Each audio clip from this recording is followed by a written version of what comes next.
এরপরে প্রশ্ন হলো, ফরজ নামাজরত অবস্থায় কেউ ডাকলে সাড়া দেওয়া যাবে কিনা। আপনি ফরজ নামাজে দাঁড়াইছেন, এই অবস্থায় যদি কেউ ডাক দেয় আপনি যাবেন কিনা? উত্তর হলো না। ফরজ নামাজ অবস্থায় কেউ ডাক দিলে আপনি যাবেন না।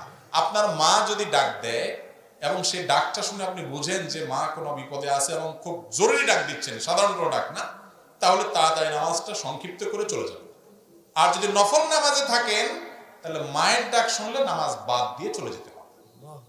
নামাজ ছেড়ে দিয়ে, নফল নামাজ ছেড়ে দিয়ে মায়ের ডাকে চলে যেতে হবে। যদি বুঝেন যে মা আপনাকে সিরিয়াসলি কি করছে, ডাক দিয়েছেন কোনো দরকারে, কোনো প্রয়োজন হয়েছে, কোনো ঠেকা হয়েছে, তখন নামাজ বাদ দিয়ে চলে যেতে হবে।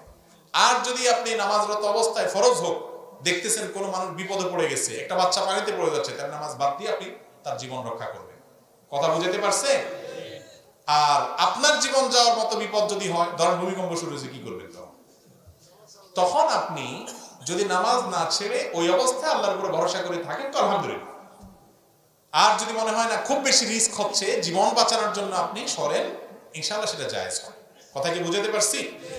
মূল বিষয় হলো ফরজ নামাজ অবস্থায় যদি কেউ ডাক দেয়, সে ডাকে সাড়া দিয়ে নামাজ কি করা যাবে না, ভাঙা যাবে